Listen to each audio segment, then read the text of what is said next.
Praise the lord.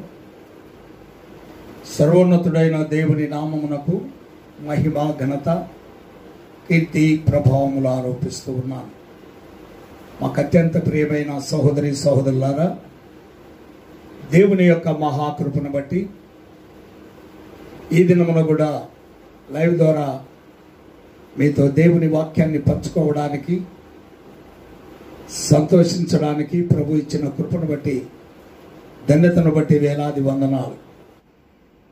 ప్రియమైన సహోదరి సహోదరులారా, దైవ చిత్తాన్ని పరిపూర్ణంగా ఎరిగి ఆయన చిత్తాన్ని నెరవేర్చడానికి ఒక దృఢ సంకల్పముతో ప్రతిష్ఠించుకొని బ్రతికినప్పుడే ఆ జీవితాలు మాత్రమే ధన్యకరమైనవి అని దేవుని వాక్యము ద్వారా మనం నేర్చుకోగలం. అలాగైతే ఈ దినమున కొన్ని విషయాలు దేవుని వాక్యము ద్వారా మనము నేర్చుకొని మన ఆత్మీయ జీవితాన్ని ప్రభువుకు ప్రతిష్ఠించుకొని ఆయన చిత్తాన్ని నెరవేరుస్తూ ఆయనకిష్టులుగా ఉందాం. పరిశుద్ధ గ్రంథము నుండి దేవుని వాక్యాన్ని మనము ధ్యానించినప్పుడు యోహాను సువార్త 21వ అధ్యాయం 15, 16, 17, 18 వచనాలు ధ్యానించినప్పుడు అక్కడ ప్రభువు పేతురును ప్రశ్నించినటువంటి వైనం మనము చూడగలం. యేసుక్రీస్తు వారు సర్వమానవాళి పాప పరిహారార్థమై సిలువలో బలియాగమై ప్రాణమిచ్చి మరణ దాసత్వములో ఉన్న తన ప్రజలను మరణము నుండి విడిపించి శాపగ్రస్తమైన జీవితాలను ఆశీర్వాదకరంగా మార్చి పాతాళము అగ్నిగుండము నుండి తప్పించి మోక్షరాజ్యములో చేర్చుట కొరకు ప్రాణమిచ్చి సమాధి చేయబడి 3వ దినమున ఆయన పునరుద్ధానుడై లేచాడు. దేవునికి మహిమ కలుగును గాక. కనుక మరణ దాసత్వములో ఉన్న ప్రతి మానవునికి ఒక నిరీక్షణ క్రీస్తు యొక్క పునరుద్ధానము ద్వారా కలుగుతూ ఉన్నది. అవును కదా ప్రియమైనటువంటి సహోదరి సహోదరులారా, యేసుక్రీస్తు పునరుద్ధానుడై 40 దినములు ఈ లోకంలో ఉన్నాడు. ఆయన అనేక పర్యాయములు తన శిష్యులకును ఆయా రీతులుగా ప్రత్యక్షమయ్యారు. ఒక దినమున పేతురు యేసుక్రీస్తు పునరుద్ధానమైన తర్వాత కూడా ఆయన ప్రత్యక్షతను చూచినప్పటికీ కూడా ఆయన చిత్తాన్ని ఎరిగి ఉండి కూడా పేతురు మరలా చేపలు పట్టడానికి బయలుదేరాడు. చేపలు పట్టడానికి బయలుదేరినటువంటి పేతురుతో తిరిగి 6 మంది ప్రభు శిష్యులు వెంబడించారు. నేను మిమ్ములను మనుషులను పట్టే జాలరులుగా చేస్తానని ప్రభు చెప్పాడు. అయినా మరలా వీరు క్రీస్తు పునరుద్ధానము తర్వాత కూడా ఇప్పటికే 2 మార్లు క్రీస్తు ప్రత్యక్షమైనప్పటికీ వారు మరలా చేపలు పట్టడానికి వెళుతూ ఉన్నారు. అవును ప్రియమైనటువంటి దేవుని బిడ్డలారా, మనుషులను పట్టే జాలరులుగా చేస్తానన్నారు. దీనిలోనే అర్థం ఏమిటంటే, ఒకప్పుడు మీరు చేపలు పట్టేవారు, అనగా బ్రతికి ఉన్న వాటిని సముద్రములో నుండి తీసి బయటికి తీసుకొని వచ్చి అవి చనిపోవునట్లుగా చేస్తున్నారు. బ్రతికిన వాటిని పట్టి చనిపోయే పరిస్థితికి తీసుకొస్తున్నారు. అయితే మనుషులను పట్టే జాలరులు చచ్చినటువంటి వారిని పట్టి నిరంతరము జీవించేవారిగా, నిత్య జీవానికి మార్చేవారిగా ఉన్నారు. కనుక పాపముల చేత, అపరాధముల చేత చచ్చిన మానవులను, వారి ఆత్మలను స్వార్థ ద్వారా చెరపట్టి నిత్య జీవమునకు, మోక్షరాజ్యమునకు వారసులగునట్లుగా ప్రభు చెంతకు తీసుకురావాలి, ప్రభు బిడ్డలుగా మార్చాలి. కానీ పేతురు ఇది ఎరిగి ఉన్నప్పటికీ మిగిలిన శిష్యులు వస్తామన్నా వారిని కాదనకుండా వెంట పెట్టుకొని చేపలు పట్టడానికి వెళ్ళారు. రాత్రంతా శ్రమ పడ్డారు, ఒక్క చేప కూడా పడలేదు. సూర్యోదయమున యేసుక్రీస్తు వారు అద్దరున నిలిచి, పిల్లలారా, తినుటకు మీ దగ్గర ఏమైనా ఆహారము ఉన్నదా అని అడిగినప్పుడు లేదని వారు జవాబు చెప్పారు. మీ వలలు మీ దోణెలకు కుడివైపున విసరండి అని ప్రభు చెప్పి వారి కొరకు ఆహారము సిద్ధపరిచి ఉంచాడు. వారు చేపలు, విస్తారమైన చేపలు పడ్డాయి. ఆ చేపలను వారు లాగుతూ అద్దరికి వచ్చినప్పుడు యేసుక్రీస్తు వారు నిప్పుల మీద కాల్చబడిన రొట్టెను, చేపను వారికి భోజనముగా ఇచ్చారు. వారు భోజనము చేసిన తర్వాత, ఇది 3వ క్రీస్తు యొక్క ప్రత్యక్షత. వారు భోజనము చేసిన తర్వాత ప్రభువు పేతురును దగ్గరికి తీసుకుని ప్రశ్న వేశాడు. అదేమంటే యోహాను సువార్త 21వ అధ్యాయం 15వ వచనములో ఈ పేతురు, వీరికంటే నీవు నన్ను ఎక్కువగా ప్రేమించుచున్నావా అని ప్రశ్నించాడు. అవును ప్రియమైనటువంటి దేవుని బిడ్డలారా, యేసుక్రీస్తు వారు పేతురును ప్రశ్నించుటలో బహు లోతైనటువంటి మర్మం ఉన్నది. ప్రభు వారు చాలా వేదనతో ఉన్నట్లు కనబడుతూ ఉన్నారు. ఎందుకంటే శిష్యులకు ఆయన అప్పగించిన పని వేరు, వీరు చేస్తున్న పని వేరు. అందుకే మీరు నన్ను ప్రేమించిన వారైతే ఈ పని ఎందుకు చేస్తారు? మరలా చేపలు పట్టడానికి ఎందుకు వెళతారు? ఈ దినాల్లో దేవుని పనిని ప్రక్కన పెట్టి అనేకులు తమ సొంత కార్యములను చూసుకునే వారిగా ఉన్నారు. దేవుని చిత్తాన్ని నిర్లక్ష్యము చేసి ఇహలోక సంబంధమైన వారికి లాభకరము అయినటువంటి కార్యములందు మనస్సుంచి వాటి కొరకు ప్రయాసపడుతూ ఉన్నారు. నా ప్రియమైన దేవుని బిడ్డలారా, ఒక వ్యక్తిలో దేవుని యొక్క చిత్తం, దేవుని యొక్క ఉద్దేశం తప్పక ఉంటుంది. ప్రతి వ్యక్తిలో ఆయన చిత్తం ఉన్నది. అందుకే ఈ లోకమునకు ప్రతి మనుష్యుడు ఆయన చిత్తమును బట్టి పంపబడ్డాడు. ప్రతి మనుష్యుడు ఆయన చిత్తాన్ని ఎరగాలి. ఆయన చిత్తానికి లోబడి ఆయన ఇష్టాన్ని నెరవేర్చినప్పుడు వారి జీవితము ఆశీర్వాదకరంగా ఉంటుంది, ఫలదాయకంగా ఉంటుంది, ప్రయోజనకరంగా ఉంటుంది. దేవునికి కూడా, అనగా ప్రభువుకు కూడా సంతోషము కలిగిస్తుంది. ఒక ఉద్దేశముతో ఆయన ఒక మనుషుణ్ణి పంపినప్పుడు, ఆయన ఉద్దేశాన్ని నెరవేర్చినప్పుడు దేవునికి ఆ వ్యక్తి పట్ల సంతోషము ఉండగలదా? పేతురు ఎడల కూడా ప్రభు దుఃఖపడుతున్నట్లుగా ఉన్నది. అందుకే పేతురును సూటిగా ప్రశ్నించాడు. పేతురు, వీరందరికంటే నీవు నన్ను ఎక్కువగా ప్రేమిస్తూ ఉన్నావా? 15వ వచనములో ప్రభు ప్రశ్నించాడు, నీవు నన్ను ఎక్కువగా ప్రేమిస్తూ ఉన్నావా? పేతురు అన్నాడు, నేను నిన్ను ప్రేమిస్తున్నానని నువ్వు ఎరుగుదువు కదా అన్నాడు. అలాగైతే నా గొర్రె పిల్లలను మేపుము అన్నాడు. అలాగే 16వ వచనములో మరలా ప్రభు ప్రశ్నించాడు, పేతురు, నీవు నన్ను ఎక్కువగా ప్రేమిస్తూ ఉన్నావా? పేతురు జవాబిచ్చాడు, అవును ప్రభు, నేను నిన్ను ప్రేమిస్తున్నానని నువ్వు ఎరుగుదువు అన్నాడు.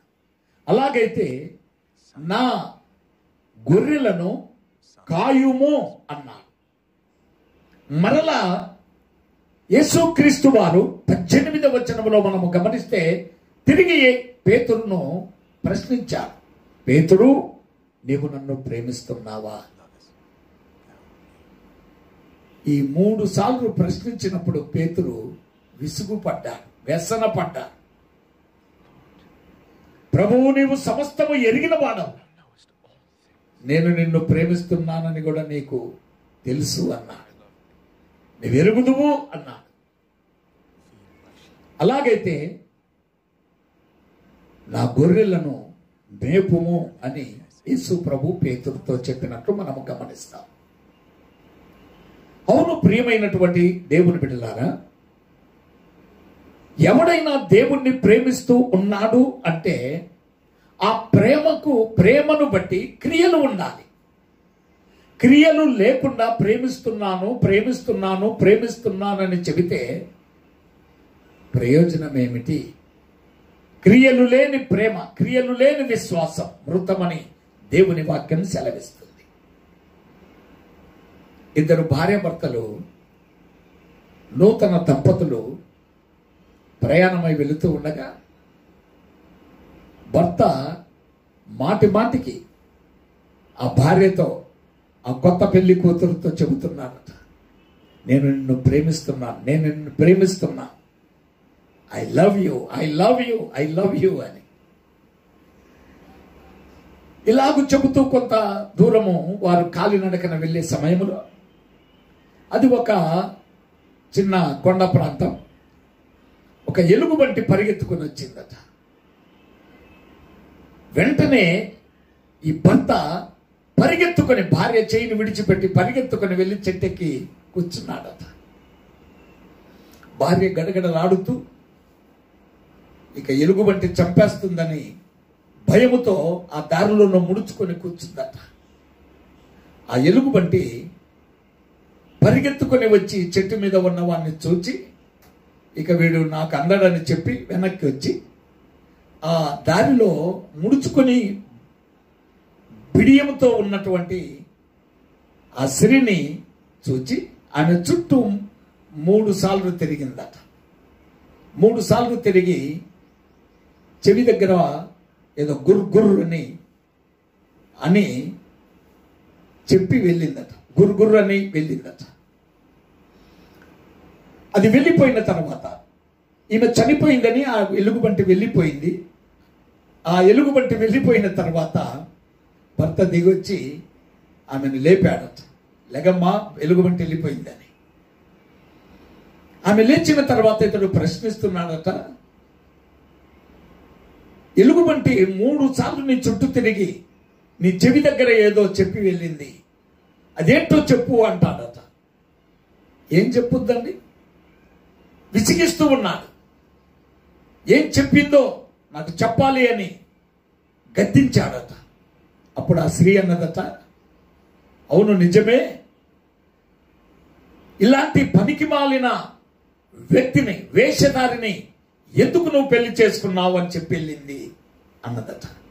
అవును కదా, ఎలుగుబంటి రాక మునుపు నిన్ను ప్రేమిస్తున్నా అని చెప్పిన వాడు ప్రమాదము రాగానే ఎలుగుబంటి ద్వారా ప్రమాదం ఉన్నదని తెలుసుకొని భార్యను కూడా రక్షించుకోలేనటువంటి మనస్సును విడిచిపెట్టి, అటువంటి మనసు లేనివాడై తన్ను తాను రక్షించుకోవడానికే పరిగెత్తి చెట్టెక్కాడే తప్ప తాను ప్రేమిస్తున్న భార్య ఏమవుతుందోనని ఆలోచన కూడా చేయలేనటువంటి మూర్ఖుడు అని చెప్పవచ్చు. అవును కదా, ప్రేమిస్తున్నాను అని చెబుతున్నాము కానీ ఆ ప్రేమలో నిజముగా క్రియ ఉన్నదా? ఆ ప్రేమ నిజమైనదేనా? ఆ ప్రేమ నిస్వార్థమైనదేనా? ఆ ప్రేమ కల్మషము లేనిదేనా? ఆ ప్రేమ యథార్థమైనదేనా? చేపలు పట్టే వారిని పిలిచి ప్రభు తన శిష్యులుగా ఏర్పాటు చేసుకుని మిమ్ములను మనుషులను పట్టే జాలరులుగా చేస్తానని ప్రేమించి ఆ అపోస్తలత్వం, ఆ శిష్యరికత్వం ఇచ్చి సకల రాజ్య భారములు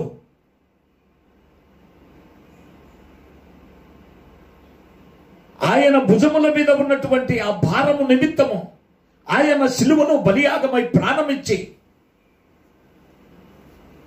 ఇక ఏ ఆత్మ నశించక నిత్య జీవము పొందినట్లుగా ఆ బాధ్యతను ఈ శిష్యులకు అప్పగించి వెళితే చేపలు పట్టడానికి తిరిగి వెళ్ళారు. ఏది ప్రేమ? అందుకే యేసు ప్రభు మరొక్కసారి వారికి జ్ఞానోదయము కలుగునట్లుగా ప్రశ్నించాడు. దారి తప్పిన కుమారుని ప్రక్కలో కూర్చోబెట్టుకుని ఒక తండ్రి ఎలాగూ సుబోధ చేస్తాడో, ఒక తల్లి తన కుమార్తెను ప్రక్కన పెట్టుకొని ఆమె భవిష్యత్తు విషయం, ఆమె మంచి జీవితం విషయం ఎలాగూ మంచి బోధ చేస్తుందో, మంచి మాటలు చెబుతుందో, అలాగూ యేసుక్రీస్తు వారు పేతురును ప్రక్కలో కూర్చోబెట్టుకొని వారికి భోజనము పెట్టి అలసిన వారిని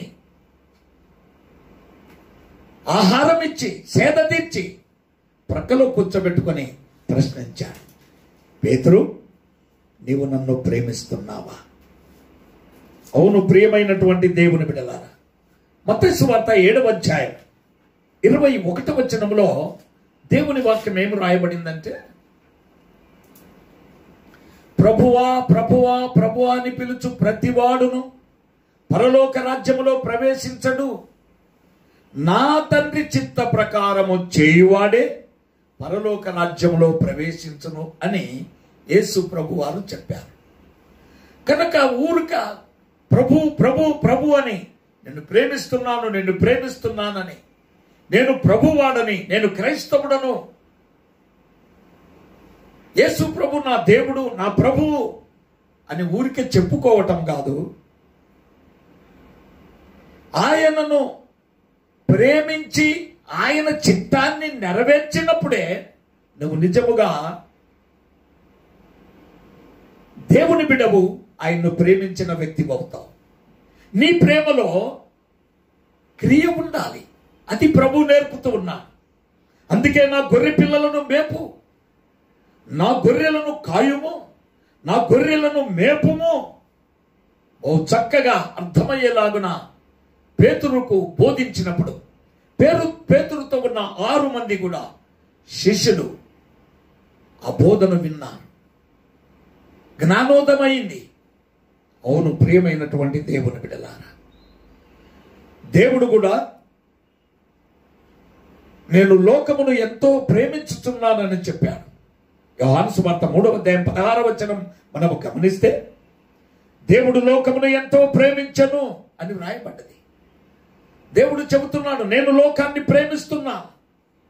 ప్రేమిస్తున్నానని చెప్పుటకు రుజువేమిటి? నీ ప్రేమలో ఉన్నటువంటి ఆ సత్యమును రుజువు చేసుకోవాలి. దేవుని ప్రేమలో ఉన్నటువంటి సత్యమును క్రియల ద్వారా రుజువు చేశాడు ఆయన. Yes, really I love the world, I love the people. దేవుడు చెబుతున్నా ఆయన నిజముగా లోకమును ప్రేమించాడు. దానికి రుజువేమిటంటే తన అద్వితీయ కుమారుడైన యేసు క్రీస్తు వారిని ఈ లోకమునకు రక్షకుడిగా పంపాడు. క్రీస్తునందు విశ్వాసం ఉంచువాడు నశించిపోక నిత్య జీవము పొందునట్లుగా తన ప్రియకుమారుడైన యేసు క్రీస్తు వారిని ఈ లోకమునకు పంపుటే కాక మానవుని పాప పరిహారార్థమై సిలువకు అప్పగించబడ్డాడు. కనుక యేసు క్రీస్తు వారు సిలువలో బలియాగమైపోయి ప్రాణమిచ్చి రక్తము కార్చాడు. దేవుడు లోకాన్ని ప్రేమించుచున్నాడని చెప్పుటలో ఇది రుజువు, ఇది క్రియ. ప్రేమిస్తున్నానని ఒట్టి మాటలతో చెప్పలేదు. తన ప్రియ కుమారుణ్ణి నీ కొరకు నా కొరకు సిలువకు అప్పగించాడు. అవును కదా? అలాగైతే మనము కూడా క్రీస్తును ప్రేమిస్తున్నాము అని చెప్పుటలో క్రియలు ఉండాలి. క్రియలు లేని ప్రేమ వ్యర్థం. అలాగైతే అట్టి క్రియలు కలిగిన వారిగా మనం ఉన్నామా? అట్టి క్రియలతో ఉన్నటువంటి ప్రేమ క్రీస్తు యేడల మనము చూపిస్తూ ఉన్నామా? పైకి ప్రేమిస్తున్నామని చెప్పి ఏమాత్రము క్రియలు లేకపోతే ప్రయోజనం ఏమిటి? మన ఆత్మ ప్రాణ శరీరములు సజీవ యాగముగా సమర్పణ చేసుకొని కష్టమైన, కన్నీరైనా, ఇరుకైనా, ఇబ్బంది అయినా, శోధనైనా, వేదనైనా, సమస్యలైనా, నిందలైనా ఎన్ని వచ్చినా క్రీస్తును మన క్రియల ద్వారానే ప్రేమిస్తూనే ఉండాలి. మన ప్రేమలో క్రియలు కనబడాలి. ఆయన పరిచర్య చేయుట ఎందును, ఆయన్ను ఆరాధించుట ఎందును, ఆయనేందు భయభక్తులు కలిగి జీవించుట ఎందును ఏమాత్రము వెనుకంజ వేయక దేవుని మహిమార్థమై ముందుకు పరిగెత్తుచు ఆయన చిత్తాన్ని నెరవేరుస్తూ కృతజ్ఞత కానుకలు, అర్పణలు, దశమ భాగములు ఇచ్చి, అంతకంటే ఎక్కువగా ఇచ్చి దేవుణ్ణి మహిమపరచాలి. కనుక మన ప్రేమలో క్రియలు ఉండాలి. దేవునికి మహిమ కలుగును కాక. వేషధారణ జీవితం ప్రభువుకు అయిష్టం. పైకి భక్తి కలిగిన వారి వలె ఉంటూ ఆ భక్తిలో శక్తి లేకపోతే, క్రియలు లేకపోతే వ్యర్థం. ఎటువంటి క్రియలు మన ప్రేమలో ఉన్నాయి?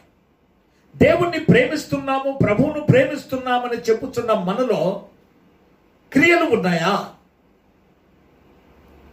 లేక వేషధారణ కలిగినటువంటి భక్తి జీవితమును కలిగిన వారమై ఉన్నామా? క్రియలు లేకపోతే అది వేషధారణే. పరిశుద్ధ గ్రంథములో ఒక సంఘటన మనము చదువుకుందాం. మార్కు సువార్త 11వ అధ్యాయం 12వ వచనములో మనము గమనిస్తే, యేసుక్రీస్తు వారు బేతనయ నుండి యెరూషలేముకు వెళుతూ ఉన్నారు. ఆయనకు ఆకలైందని లేఖనములో వ్రాయబడ్డది. ఆయన ఆకలి కొని ఒక అంజూరపు చెట్టు దగ్గరికి వెళ్ళాడు. ఏమైనా ఫలము ఉంటే ఆ ఫలములు తిని ఆకలి తీర్చుకోవాలనుకున్నాడు. అంజూరపు చెట్టు అంత వెతికినా ఒక్క ఫలము కూడా ప్రభువుకు కనబడలేదు. ప్రభువును నిరాశపరిచింది. చెట్టంతా పచ్చటి ఆకులతో నిగనిగలాడుతూ ఉంది, కానీ ఒక్క ఫలము కూడా అంజూరపు చెట్టుకు లేదు. అంజూరపు చెట్టు యొక్క పరిస్థితిని మనము గమనిస్తే, పచ్చటి ఆకులతో నిగనిగలాడుతూ ఉంది, కానీ ప్రభు యొక్క ఆకలిని తీర్చడానికి ఒక్క ఫలము కూడా లేదు. ప్రభు యొక్క ఆకలిని తీర్చని ఆ చెట్టు ఉంటే ఎంత, ఊడిపోతే ఎంత. అవును కదా? అంజూరపు చెట్టు యొక్క లక్షణము, నిగనిగలాడుతున్న ఆకులు అది కలిగి ఉన్నదంటే ఖచ్చితంగా ఫలము ఉండాలి, కానీ ఒక్క ఫలము కూడా ఆ చెట్టుకు లేదు. అందుకే ప్రభు దానిని శపించాడు. ఇది శిష్యులు తెలుసుకోవాలని. అందులో ఫలములు అనగా చెట్టుకు ఫలము ఉండదని ప్రభువుకు తెలియదా అని చాలా మంది ప్రశ్నించవచ్చు. తెలుసు, కానీ దాని ద్వారా శిష్యులు ఒక పాఠము, ఒక గుణపాఠము నేర్చుకోవాలి. అందుకే విశ్వాసమును గురించి వారిలో దృఢ నిశ్చయత కలుగుట కొరకు ప్రభు వారి కార్యం చేశాడు. ప్రభు శపించినప్పుడు అది వెండిపోయింది, వేళ్ల మట్టుకు వెండిపోయింది. అందుకే ప్రభు అంటాడు, విశ్వాసముతో మీరు ప్రార్థిస్తే గొప్ప కార్యములు జరగగలవని.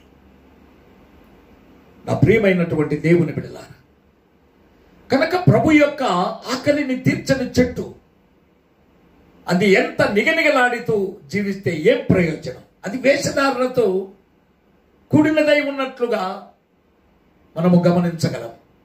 అలాగే క్రైస్తవులు అన్ని పండగలు చేస్తూ, సంబరాలు చేసుకుంటూ, అట్టహాసంగా క్రైస్తవులమని చెప్పుకొని దేవునికి మహిమ కలిగించని వాటిని జరిగిస్తూ ముందుకు సాగుతూ ఉన్నారు.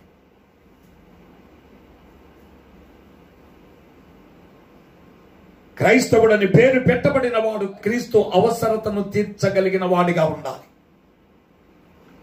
ప్రతి క్రైస్తవుడు క్రీస్తు చిత్తాన్ని ఎరిగి ఆ చిత్తాన్ని పరిపూర్ణము చేసేవాడిగా ఉండాలి. ఇది దేవుని యొక్క ఇష్టం. దైవ చిత్తాన్ని ఎరిగి ఆయనను సంతోషపెట్టేవారిగా మనం ఉన్నప్పుడే క్రీస్తు మనలో సంతోషిస్తాడు. అప్పుడే మనము నేను క్రీస్తును ప్రేమిస్తున్నానని చెప్పుటలో ధన్యత ఉన్నది, సత్యం ఉన్నది. క్రియలు లేకుండా చెబితే ప్రయోజనము లేదు. నా ప్రియమైనటువంటి దేవుని బిడ్డలారా, అలాగే యోహాను సువార్తలో కూడా మనము గమనిస్తే, యోహాను సువార్త 4వ అధ్యాయం వచనం నుండి 34వ వచనం వరకు మనం గమనిస్తే, ఇక్కడ ఒక సమరయ స్త్రీని గురించి వ్రాయబడ్డది. ప్రియమైనటువంటి వారలారా, ఈ సమరయ స్త్రీని యాకోబు బావి దగ్గర ప్రభు కలుసుకున్నప్పుడు దాహమునకిమ్మని ఆమెను ప్రభు అడిగితే, మీరు యూదులు కదా, మేము సమరయులము, యూదులకు సమరయులకు సాంగత్యం ఎక్కడా అని చెబుతూ ఆమె యాకోబు బావి యొక్క శ్రేష్టతను, ఘనతను గురించి చెప్పుకొచ్చింది. ప్రభు అంటాడు, ఈ బావి నీళ్లు తాగువాడు మరలా మరలా దప్పికొనును, కానీ నేనిచ్చే నీళ్లు తాగువాడు ఇక ఎన్నడూ దప్పికొనడని చెప్పినప్పుడు ఆమె, ప్రభువా, మరలా మరలా నేను ఈ నీళ్ల కొరకు ఈ బావి దగ్గరికి రాకుండా ఉండునట్లుగా నీళ్లను నాకు అనుగ్రహించవా లేదా ఇవ్వవా అని చెప్పినప్పుడు ప్రభు అన్నాడు, నీ పెనిమిటిని కూడా పిలుచుకొనిరా, ఈ నీళ్లను మీ కుటుంబానికి నేను ఇస్తానన్నాడు. ఆమె అన్నది, నాకు పెనిమిటి లేదని. ప్రభు చెప్పాడు, అవును నిజమే, నువ్వు నిజమే చెబుతున్నావు. నీకు ఇది వరకు 5 మంది పెనిమిట్లుండిరి, ఇప్పుడు ఉన్నవాడు 6వ వాడు, అతడు నీ పెనిమిటి కాదు. 5 మంది నీ జీవితాన్ని అనుభవించారు. వారి ద్వారా నీకు ఎటువంటి ప్రయోజనము, ఆదరణ నీకు లేదు. వారు నిన్ను వదిలిపెట్టి తమ అవసరతలు తీర్చుకొని వెళ్ళిపోయారు. ఇప్పుడు 6వ వాడు ఉన్నాడు, వాడు నీ పెనిమిటి కాదు. వాడి వలన కూడా నీకు ప్రయోజనం ఏమి లేదు. అతని వలన కూడా నీ జీవితానికి ఆశీర్వాదం లేదు. కనుక నీ జీవితం ఆశీర్వాదకరంగా మారాలి అంటే నీ పెనిమిటిని, ఇప్పుడున్నవాడిని కూడా పిలుచుకొని రాన్నాడు. దేవుడిచ్చే ఈ జలమును తాగినప్పుడు ప్రతి కుటుంబం మార్చబడగలుగుతుంది. ప్రతి వ్యక్తి మార్పు నొందుతాడు, స్వార్థమును విడిచిపెడతాడు, దైవ చిత్తానికి లోబడతాడు. దైవ చిత్తానుసారమైనటువంటి జీవితం, దైవ చిత్తానుసారమైన వ్యక్తిగా, దైవ చిత్తానుసారమైన కుటుంబముగా మార్చబడతారు. 5 మంది నిన్ను విడిచిపెట్టి వెళ్ళిపోయారు. ఇతడైనా నేనిచ్చే జలము తాగినప్పుడు నీ జీవితం ఆశీర్వాదకరంగా మారిపోతుంది అని ప్రభు చెప్పాడు. అప్పుడు ఆమె అంటుంది, నీవు ప్రవక్తవని నేను గ్రహిస్తూ ఉన్నాను, నీవు ప్రవక్తవని నేను గ్రహిస్తున్నాను. కనుక మీరు చెబుతున్నారు, కొండల మీద మేము దేవుణ్ణి ఆరాధించే వారిమి, మీరైతే యెరూషలేములో ఆరాధించవాలని చెబుతున్నారు కదా అని ప్రవక్త కదా, ఆయన సత్యము చెబుతాడని మాట్లాడినప్పుడు యేసు ప్రభు సర్వసత్యాన్ని ఆమెకు బోధించాడు. అమ్మా, ఒక కాలం వచ్చుచున్నది, ఇది వచ్చే ఉన్నది. అది ఏమిటంటే, ఇక నుండి పర్వతముల మీద గాని యెరూషలేములో గాని ఆరాధించడం కాదు, గాని ప్రతి ఒక్కరూ ఆత్మతో సత్యముతో ఆరాధిస్తారు. అప్పుడు ఆమె అన్నది, నీవు మెస్సియావే కదా, రాబో మెస్సియావు నీవే కదా. అవును ప్రియమైనటువంటి దేవుని బిడ్డలారా, క్రీస్తును మెస్సియా అంగీకరించి ఆమె తన కుండను విడిచిపెట్టి పరిగెత్తుకుని వెళ్ళి సుకారని తన గ్రామంలో నిలవబడి నేను మెస్సియాను కనుగొంటినని ఆ గ్రామ ప్రజలందరినీ ప్రభు దగ్గరికి తీసుకొని వచ్చింది. ఈలోపు ప్రక్కనున్న గ్రామంలోనికి ఆహారము కొరకు వెళ్ళిన ఈ శిష్యులు ఆహారము తీసుకొని వచ్చి ప్రభుతో చెబుతున్నారు, ప్రభువా ఇదిగో ఆహారము తెచ్చాము, నువ్వు తిన్నాయా అంటే ప్రభు అంటాడు, నేను తినుటకు నా దగ్గర వేరొక ఆహారం ఉన్నది, నేను భుజించుటకు వేరొక ఆహారం ఉన్నదని చెప్పాడు. శిష్యులకు అర్థం కాల, ఈయనకి ఇంకా వేరే ఎవరైనా భోజనము తీసుకొచ్చి పెట్టారేమో అని వారు మౌనముగా ఉన్నారు. అయితే ప్రభు అంటాడు, నా తండ్రి చిత్తము నెరవేర్చుటే నాకు నిజమైన ఆహారము. ఒక పాపి మారు మనసు పొందింది, తన పాపము జీవితాన్ని విడిచిపెట్టింది. అంతేకాదు సాక్షిగా నిలవబడి తన గ్రామాన్ని ప్రభు దగ్గరికి నడిపించింది. అనేక ఆత్మలను ప్రభు సన్నిధికి నడిపించింది. ఒక పాపి మారు మనసు పొందితే యేసయ్య ఆకలి తీరినట్టు. తండ్రి చిత్తము ఒక పాపి మారు మనసు పొందాలి, రక్షణ పొందాలి. కనుక తండ్రి చిత్తము నెరవేర్చబడినప్పుడు యేసయ్య ఆకలి తీరిపోయినట్టు. ఆ గ్రామాన్ని ప్రభు చెంతకు నడిపించింది. సమృద్ధి అయిన ఆహారము ప్రభుకు ఆ సమరయ స్త్రీ పెట్టినట్టుగా మనము గమనించాలి. అవును కదా? కనుక దైవ చిత్తాన్ని నెరవేర్చే వారిగా మనం ఉండాలి. ఆయన్ను ప్రేమించుటలో మనం ఆయన చిత్తాన్ని నెరవేర్చి క్రియలు కలిగినప్పుడే నిజమైన ప్రేమ అని ప్రభు ఒప్పుకుంటాడు. మన ప్రేమలో నిజము ఉన్నదంటే, లేదా మన ప్రేమలో నిజము ఉన్నదంటే దైవ చిత్తాన్ని పరిపూర్ణంగా మనము నెరవేర్చాలి. దైవ చిత్తాన్ని నెరవేర్చకుండా నేను యేసును ప్రేమిస్తున్నానని చెబితే అది వ్యర్థమే, అది వేషధారనే, అది మోసయుక్తమైనదే, అది దేవునికి అయిష్టమైనదే. కనుక దాని ఫలము తప్పక అనుభవించాల్సి వస్తుంది. నా ప్రియ సహోదరి సహోదరులారా గమనించండి. కనుక అంజూరపు చెట్టు శపించబడింది, పైకి నిగనిగలాడుతూ ఉంది పచ్చగా, కానీ ఒక్క ఫలము కూడా లేదు. సమరయ స్త్రీ ఆమె జీవితం భయంకరంగా కనబడినప్పటికీ మంచి ఫలములు ఆమెలో కనబడ్డాయి. పైకి పనికి మాలినదే, వ్యర్థురాలే, పాపాత్మురాలే, 5 మంది పెనిమిట్లను విడిచిపెట్టిందే, 6వ వాడిని వివాహము చేసుకోకుండానే సహజీవనము గడుపుతూ 6వ వాడితో ఉన్నది. ఇటువంటివి పాప సంబంధమైన భయంకరమైన పరిస్థితి కనబడుతూ ఉన్నప్పటికీ ఆమె క్రీస్తు కొరకు ఫలించిన వ్యక్తిగా ఉన్నది. దేవునికి స్తోత్రం. ఈ దినాల్లో మనము గమనిస్తూ ఉన్నాం. పైకి చాలా భక్తి కలిగిన వారి వలె ఉన్నారు, కానీ ఆ భక్తిలో శక్తి లేదు. జాగ్రత్త సుమ, నా ప్రియమైనటువంటి సహోదరి సహోదరులారా,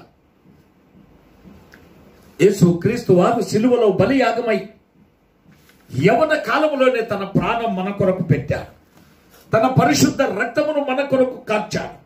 రోమపత్రిక 5వ అధ్యాయం 6వ వచనం, యుక్త కాలముననే యేసు క్రీస్తు వారు తన ప్రాణం మన కొరకు పెట్టాడు.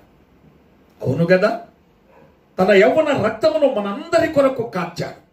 గొర్రెలు, మేకల, కోడెల రక్తం, పశువుల, పక్షుల రక్తముతో మానవుని పాపము పరిహరించబడదని, ప్రతి మనుషుడు పాపము, శాపము, మరణము, పాతాళము, అగ్నిగుండము నుండి తప్పించబడలేడని ఆయన ఎరిగి పరలోకమును వదిలి భూలోకమున కరుదించి రక్తమాంసములలో పాలివాడై వచ్చి సిలువలో బలియాగమై ప్రాణమించి తన పరిశుద్ధ రక్తమును యవ్వన ప్రాయంలో కార్చాడు. దేవునికి మహిమ కలుగును గాక. రోమపత్రిక 5వ అధ్యాయం 8వ వచనములో మనము గమనిస్తే, మనము ఇంకను పాపులమై ఉండగానే క్రీస్తు మన కొరకు చనిపోయాడు కనుక మనం ఆయన్ను ప్రేమించే వారైతే ఆయన ఉద్దేశము నెరవేర్చాలి. దేవునికి మహిమ కలుగును గాక. ఇలాగూ మనము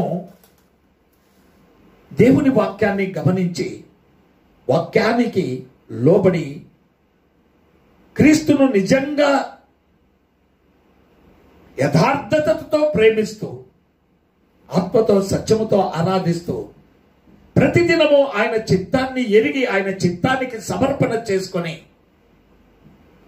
ఆయన ఉద్దేశాలను నెరవేర్చినప్పుడు నిజంగా ప్రభు మన ఎడల బహుగా సంతోషిస్తాడు.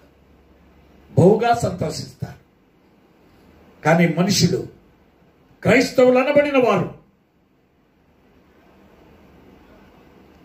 తమ కుటుంబాల కోసం, తమ పిల్లల కోసం, తమ కోసం ఆలోచిస్తున్నారే తప్ప, వాటి కోసమే ప్రయాసపడుతున్నారే తప్ప, వాటి కోసమే ఖర్చు పెడుతున్నారే తప్ప, వాటి కోసమే పరిగెత్తుతున్నారు తప్ప, తనను రూపించి ఈ లోకంలోనికి పంపిన ఆ దైవ చిత్తాన్ని నెరవేర్చాలని ఎంతమంది తపన పడుతున్నారు? నిజంగా క్రీస్తును ఎంతమంది ప్రేమిస్తున్నారు? నా ప్రియమైనటువంటి దేవుని బిడ్డలారా, ఆలోచించండి. దేవుడు ఆత్మల భారము మన మీద పెట్టినప్పుడు మనం ఎంతవరకు సమర్పణ చేసుకొని బ్రతుకుతున్నాం, ఎంతవరకు మనము ఆయన చిత్తాన్ని నెరవేర్చే వారిగా మనమున్నాం, ఆయన్ను ప్రేమిస్తున్నామని చెప్పుచు వ్యర్థంగా బ్రతుకుతున్నామా? ఆత్మల భారం లేకుండా బ్రతుకుతున్నామా? సువార్త ప్రకటించలేని పరిస్థితిలో ఉన్నామా? ఒక్కసారి గమనించండి. ఒక్క దినమున ఎంతమందికి సువార్తను చెప్పగలుగుతున్నాం? ఒక మాసంలో ఎంతమందిని ప్రభు చెంతకు నువ్వు నడిపిస్తున్నావు? నీ సొంత కార్యములేనా? నీ సొంత కార్యముల కొరకే ప్రభు నిన్ను లోకములో నీకు పంపాడా? ఈ జీవితం అందుకొరకే ప్రభు నీకు ఇచ్చాడా? ప్రభు కొరకేం చేస్తున్నా? ఒక్కసారి ఆలోచించు. నా ప్రియ సహోదరి సహోదరుడా, క్రీస్తు ప్రభు ఆరోహణమైపోయిన తర్వాత ఈ పేతురు చేపలు పట్టడానికి వెళుతూ ఉంటే యేసు ప్రభు ఎదురుగా నిలవబడ్డాడట. పేతురు, నువ్వెక్కడికి వెళుతున్నావు? మరలా చేపలు పట్టడానికి వెళ్తున్నావా? నువ్వు మరలా చేపలు పట్టడానికి వెళ్తున్నావంటే నువ్వు మరలా నన్ను సిలువ వేస్తున్నావని గ్రహించవా అన్నాడట. అవును కదా. కనుక నా ప్రియమైనటువంటి వారలారా, దైవ చిత్తాన్ని ఎరిగిన వారమై ఆయన సంతోషపరచాలే తప్ప మరలా మరలా క్రీస్తును సిలువ వేసేవారిగా మనం ఉండడానికి వీలు లేదు. ఒక వ్యక్తి మరణావస్థలో ఉన్నాడు. డాక్టర్లు డిక్లేర్ చేశారు చనిపోతాడు అని, బ్రతకడు అని. అందరూ వెళ్ళి చూసి వస్తున్నారు. ఒక దినాన ఆ సంఘ కాపరి ఆయన్ను చూడడానికి వెళ్ళినప్పుడు ఆ వ్యక్తి బెడ్లో నుంచి లేచి కూర్చొని, ఇంకేముందయ్యా పాస్టర్ గారు అని అన్నట్లుగా ఆయన వైపు చూచి ఏడుస్తూ ఉన్నాడట. పాస్టర్ గారు అన్నారు, ఇతనికి మరణ భయం పట్టుకుంది, చనిపోతాడని ఏడుస్తూ ఉన్నాడు కదా, అందుకే ఓదార్పు మాటలు చెప్పాడు. బ్రదర్, ఏడవద్దు, మనమంతా ఇక్కడి వారము కాదు, ఈ లోకము శాశ్వతము కాదు, ఈ జీవితము కూడా శాశ్వతము కాదు. ఒకరి వెంట ఒకరం ఈ లోకం వదిలిపెట్టి దేవుని పిలుపునందుకొని వెళ్ళవలసిన వారమే. ఆయా సమయాల్లో వారు వారు తప్పక వెళ్ళవలసిందే కదా. వెళ్ళిపోయిన వారి దగ్గరికి మనమే వెళ్ళాలి కానీ మన దగ్గరికి వారు రారు కదా. కనుక ముందుగా నువ్వు వెళ్తున్నావు, తర్వాత మేము కూడా నీ దగ్గరికి వచ్చేవారమే, భయపడొద్దు, ఏడవద్దు అని ఓదారుస్తూ ఉంటే ఆ పెద్ద అన్నాడట, అయ్యా నేను చనిపోతున్నానని ఆడవటం లేదు, కానీ నేను ఒట్టి చేతులతో ఖాళీ చేతులతో ప్రభు దగ్గరికి వెళ్తున్నానని ఏడుస్తున్నాను. నా జీవితంలో ఒక్క ఆత్మను కూడా నేను సంపాదించలేకపోతే, నా మట్టుకు నేనే రక్షణ పొందితిని, కానీ ప్రభు దగ్గరికి వెళ్ళినప్పుడు ప్రభు నిజముగా నీవు నన్ను ప్రేమించిన వాడవైతే నా కొరకు ఏం చేశావో అని అడిగితే నేనేం చెప్పాలి? నా దగ్గర జవాబు లేదు కదా. ఒక్క ఆత్మను కూడా నేను సంపాదించలేకపోతేనే ప్రభువుకు నేనేం జవాబు చెప్పాలి? అందుకే నేను ఏడుస్తున్నాను అన్నాడట. అవును కదా. కనుక ఈ లోకము వదలక మునిపే ప్రభు ఇచ్చిన మనకిచ్చిన ఆయుష్ను బట్టి, మనకిచ్చిన జీవితాన్ని బట్టి మనము ప్రభు కొరకు పనిచేసి ఆయన్ను సంతోషపరిచే వారిగా మనం ఉండాలి. ఆయన చిత్తాన్ని నెరవేర్చే వారిగా మనం ఉండాలి. మనల్ని ఆయన పిలిచినప్పుడు ఆయన దగ్గర సిగ్గుతో తల వంచుకునే వారిగా కాక ధైర్యముగా, ప్రభు నీవు నాకిచ్చిన జీవితమును బట్టి, నాకిచ్చిన ఈ బ్రతుకును బట్టి, ఇదిగో ఇన్ని ఆత్మలను నేను సంపాదించానని ప్రభు దగ్గర ధైర్యంగా చెప్పుకునే వ్యక్తులుగా మనం ఉండాలి. అప్పుడే మనము క్రీస్తును ప్రేమించుటలో యథార్థత ఉన్నదని గ్రహించాలి. అపోస్తలుడైన పౌలు గారు అంటున్నారు, ఇదిగో ఆత్మల రక్షణ కొరకు ఆయన అనేక శ్రమలు అనుభవించాడు, అనేక బాధలు పొందాడు. దమస్కు మార్గంలో క్రీస్తు యొక్క ప్రత్యక్షతను చూచినటువంటి ఆయన అపోస్తలుడుగా మార్చబడి ప్రపంచములోనే సువార్తను ప్రకటించి సంఘములను కట్టి ప్రభు కొరకు గొప్ప పరిచర్యను చేశాడు. దేవునికి మహిమ కలుగును గాక. ఆ పరిచర్యలో ఎన్ని శ్రమలో, ఎన్ని బాధలో, ఎన్ని నిందలో, ఎంత వేదనో, ఎన్ని కష్టాలో, ఆకలితో అలమటించాడు, ఉపవాసాలున్నాడు, కొరడా దెబ్బలు తిన్నాడు, అరణ్య యాత్రలో దోచుకోబడ్డాడు, సొంత వారితోనే మోసగించబడ్డాడు, సముద్రములో నావ పగిలిపోయినప్పుడు ఆ జలములలో రాత్రుంబగలు గడిపాడు, దిగంబరిగా ఉన్నాడు. ఎన్నో శ్రమలు అనుభవిస్తూనే ప్రభువా నిన్ను ప్రేమిస్తున్నానని చెప్పిన మాటలో, ఆ మాటను బట్టి గొప్ప కార్యములు, ప్రభు చిత్తానుసారమైన కార్యములు చేసి ప్రభును మహిమపరిచాడు. దేవునికి మహిమ కలుగును గాక. అందుకే పౌలు గారు అంటారు, కొరింథీయులకు రాసిన మొదటి పత్రిక 9వ అధ్యాయం 16-17 వచనములలో, అయ్యో అయ్యో నేను సువార్త ప్రకటించని ఎడల నాకు శ్రమ, నాకు శ్రమ. ఏదండి శ్రమ? సువార్త ప్రకటించకపోతే శ్రమ అంటున్నా.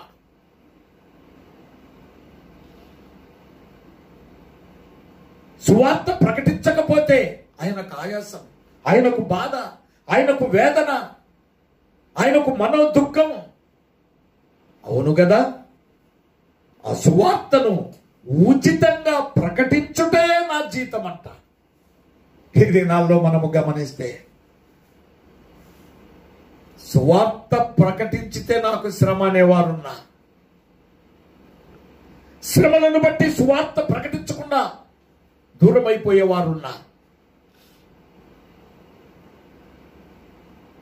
అంతేకాదు, సువార్త ఒకవేళ ప్రకటించినా దానికి ప్రతిఫలం ఉండాలి, జీతం రావాలి, లాభం ఉండాలి అనే వ్యాపార దృక్పథంతో సువార్తను ప్రకటించేవారు చాలా మంది ఉన్నారు. అందుకే కదా సువార్త సభలలో మనము చూస్తుంటాం,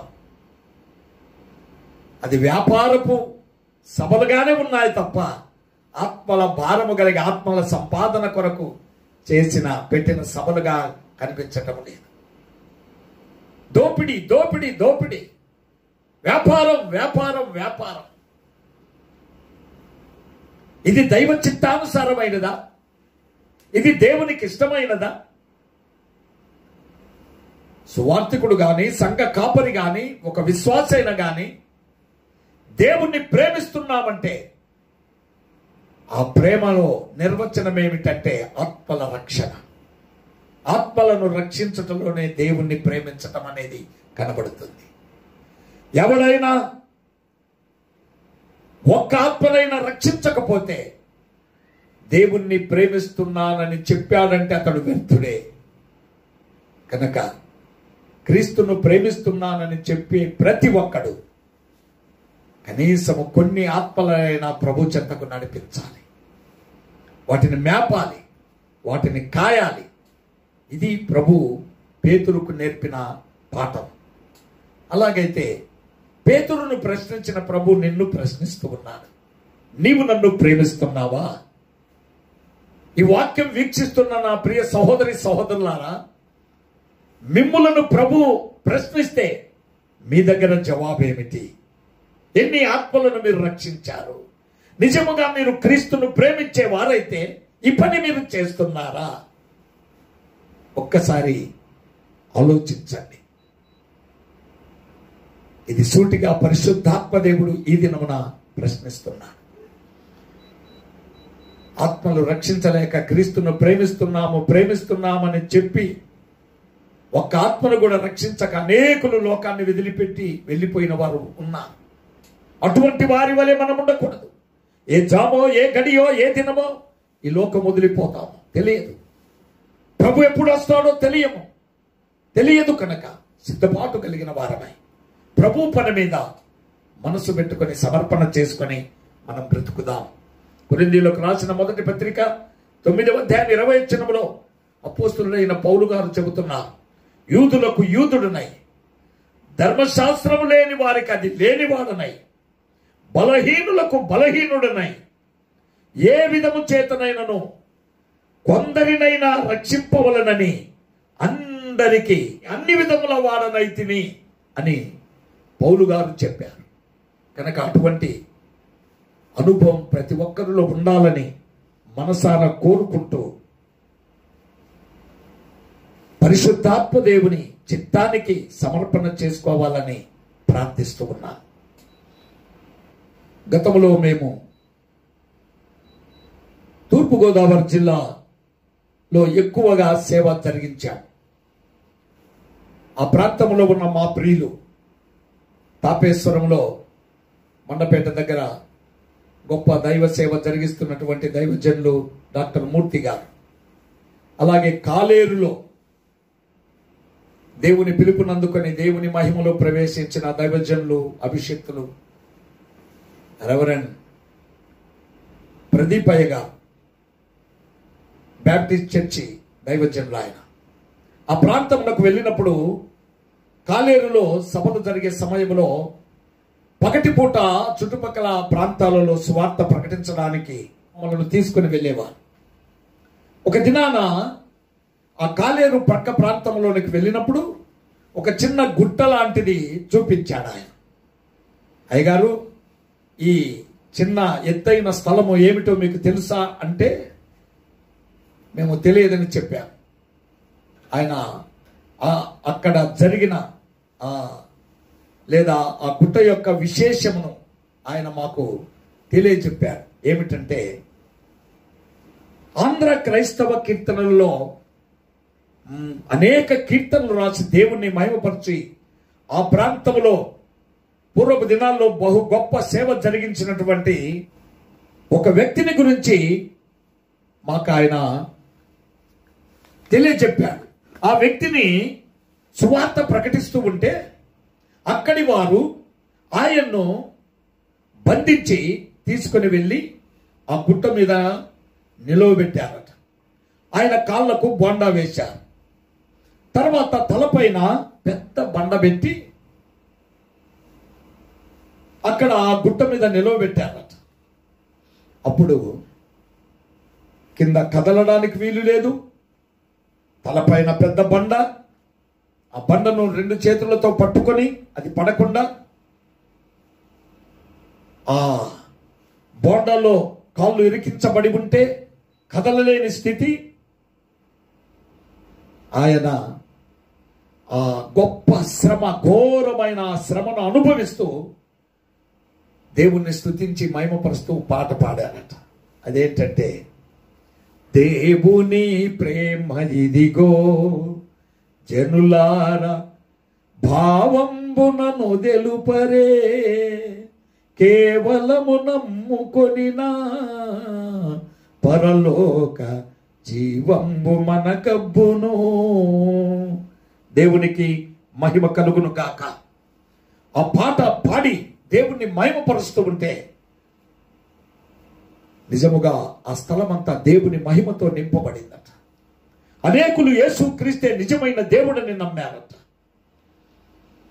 కాళ్ళకు బండ వేయబడి తలపైన పెద్ద బండ పెట్టుకొని అంత ఘోరమైన శిక్ష అనుభవిస్తూ కూడా దేవుని ప్రేమను, క్రీస్తు యొక్క ప్రేమను పాట రూపకంగా పాడి ఆయన దేవుని మహిమపరిచి ఘనపరిచాడట.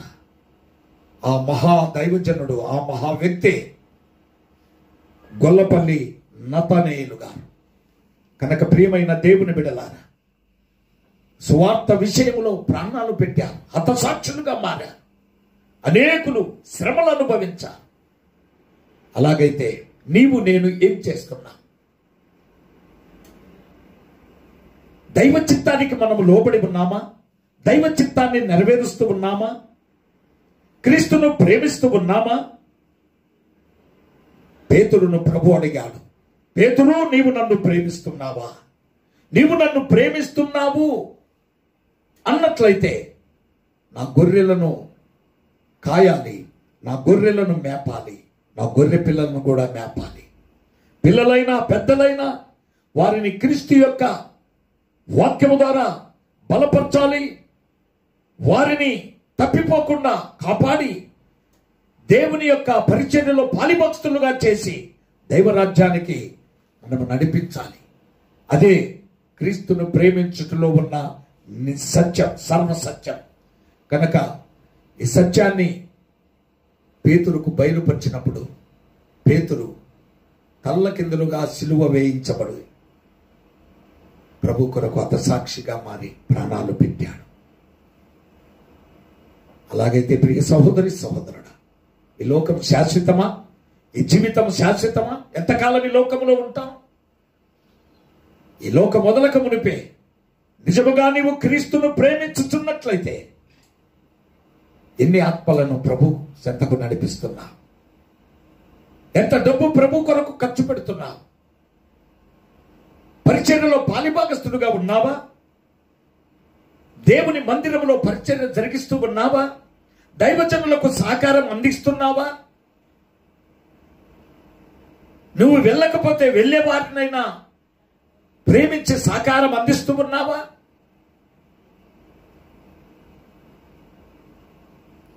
ఎలాగూ నీ పేరు జీవ గ్రంథములో లిఖించబడుతుంది. ఎలాగూ నువ్వు దేవుని రాజ్యంలో ప్రవేశించగలవు. ఎలాగూ దేవుని రాజ్యంలో నీవు బహుమానాలు పొందుకోగలవు.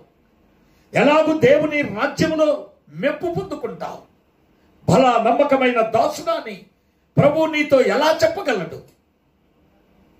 కాలము కొంచెమే ఉన్నది కనుక ఈ దినమున ఆయన సమర్పణ చేసుకొని ప్రభు దృష్టిలో యోగ్యులుగా ఉండి ప్రభు చిత్తాన్ని నెరవేర్చి ప్రభు రాజ్యము కొరకు సిద్ధపడుచు అనేకులను సిద్ధపడతాం. ప్రభు యొక్క ఉద్దేశం ఏమిటంటే నిజంగా మనం ఆయన్ను ప్రేమించాలి. సహోదరి సహోదరుడా, నిజంగా నువ్వు క్రీస్తును ప్రేమిస్తున్నట్లయితే ఆ ప్రేమకు సూచన ఇదే, ఆ ప్రేమకు రుజువు ఇదే, ఆత్మల రక్షణ. ఇటు కార్యము చేయడానికి నిన్ను నువ్వు సమర్పణ చేసుకో. అపవాది నిన్ను మోసగించవచ్చు కనుక అపవాది ఉచ్చులో పడకుండా పరిశుద్ధాత్మభరితుడవై, పరిశుద్ధాత్మాభిషేకము కలిగిన వాడవై, కష్టమైన, ఇరుకైన, ఇబ్బంది అయిన, సమస్య అయిన, వేదనైన, నిందైన, అవమానములైన, ఎన్ని వచ్చినా, ఎన్ని శ్రమలు వచ్చినా మంచి పోరాటము పోరాడి పరుగును తుదముట్టించి విశ్వాసాన్ని కాపాడుకొని అనేక ఆత్మలను రక్షించుకొని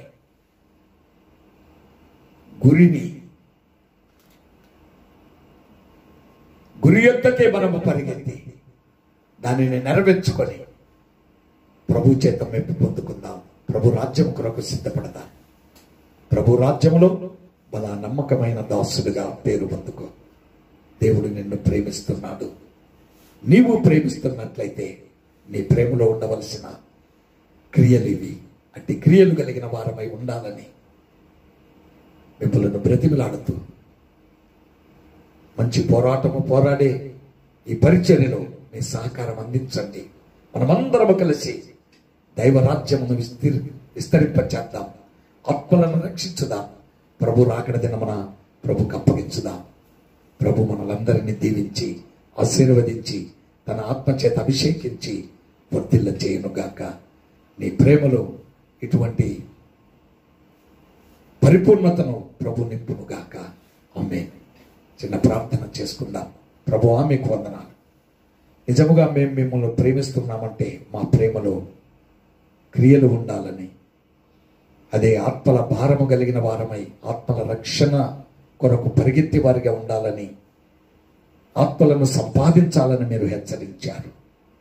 ఒక మనుషుడు లోకమంతా సంపాదించుకొని తన ప్రాణం పోగొట్టుకునేలా అతనికి ఏం ప్రయోజనం?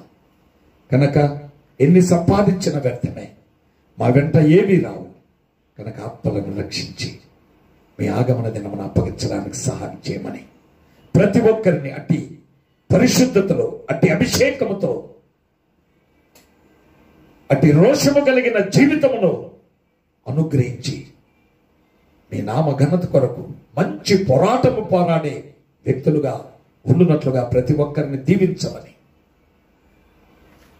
మీ సన్నిధి తోడుగా వచ్చి మీ బలిష్టమైన రెక్కల కింద దాచి ప్రతి విధమైన శోధన నుండి తప్పించి మేలులతో నింపి మీ బిడ్డలను మీరే ప్రక్కలో ఉండి చేయి పట్టుకొని నడిపించమని, వాక్యమును వీక్షిస్తున్న నీ బిడ్డలను అభిషేకించి దీవించి వారిని వారి కుటుంబాలను వర్ధిల్ల చేసి ఆశీర్వదించండి.